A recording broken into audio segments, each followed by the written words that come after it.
A new report raising serious questions about the use of cash bail in the legal system. When someone is arrested and arraigned, a judge will determine bail. Pay the bail, you get out of jail until trial. Don't, and you stay locked up. Now, the study by the New York Civil Liberties Union, it looks at the impact cash bail can have, especially on those who can't afford to pay. Now, the NYCLU, they looked at lower level bail, and here's what they found. 80% of people who had a bail set were forced to spend at least a night in jail because they couldn't pay. 40% were in custody for 1 week or more. 60% were charged with minor offenses or less. That means misdemeanors like petty larceny or even violations like disorderly conduct. 45% of pretrial detainees were black, and black pretrial detainees were 2 times more likely to stay overnight than white pretrial detainees. And joining us now is Donna Lieberman. She, the executive director of the New York Civil Liberties Union. You know, Donna, I've talked about this for a while, but I was surprised by the numbers here. Specifically, majority of the people, they're there for misdemeanors or even violations, not heavy-duty felony stuff. Were you surprised when you saw the data come back? And I know you looked at 8 different kinds of counties of all different shapes and sizes over 5 years. Were you surprised at some of the numbers?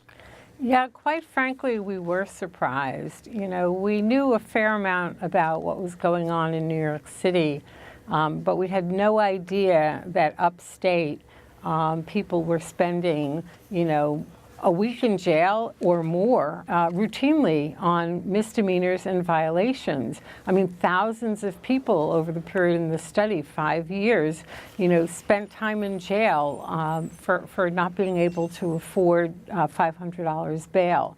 And what this tells us is that the cash bail system that we have is really undermining any claim to have justice and a presumption of innocence. Everybody I've spoke to thinks there should be some cash bail, but it should really be more mitigated by the kind of crime the person's been accused of. And by the way, we should all say here, none of these people have been tried, obviously. They've just been charged. They haven't had their day in court.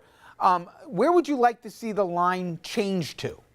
Well, you know, the only legitimate purpose of bail is to ensure that somebody comes back to court, because we all stand, even when we're accused of a crime, presumed innocent before the law.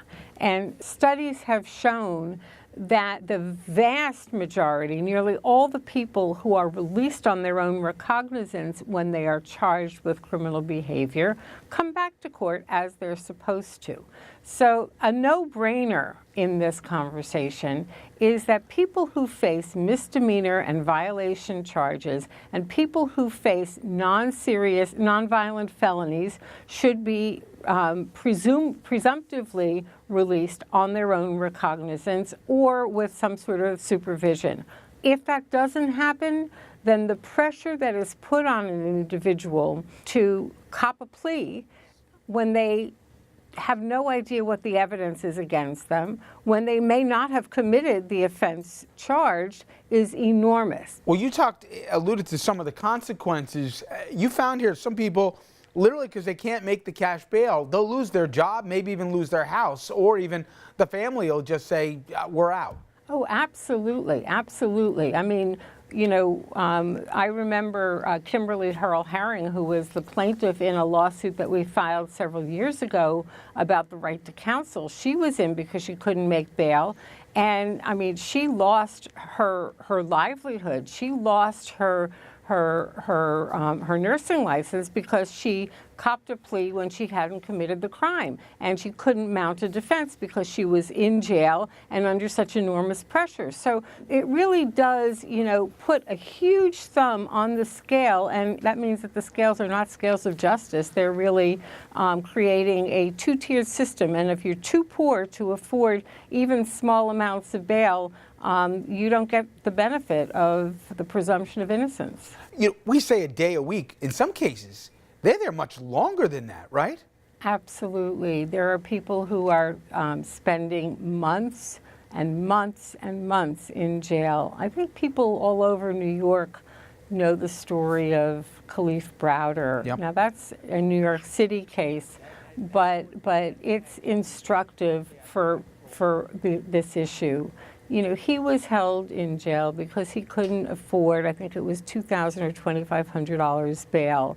And everything that's wrong with the system came together to really drive him to kill himself after he got out. He was pressed to plead guilty to something that he did not do. He was thrown into solitary confinement for months and months and months at a tender age. And the district attorney had no incentive to learn that the so-called witness against him had disappeared.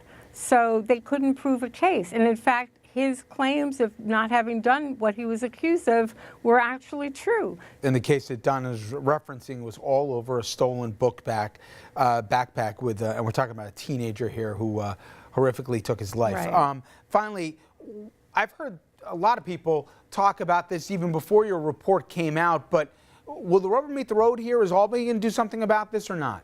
Well, you know, the governor announced that he was interested in achieving criminal justice reform in the budget. Well, we all know how that went. It didn't happen. But the legislature has a couple of months before it adjourns and for election season, and we think it's time for the state legislature to move the ball forward for justice in New York. And we put up the URL for the NYCLU. I really suggest you folks at home check out this report here. Donna, thank you very much. I wish you the best of luck with this. Thanks so much. Coming up next, everyone, the Facebook data scandal where millions of people had their data used by a data firm tied to the Trump campaign. Well, believe it or not, that's actually worse than we originally thought. We've got the details straight ahead.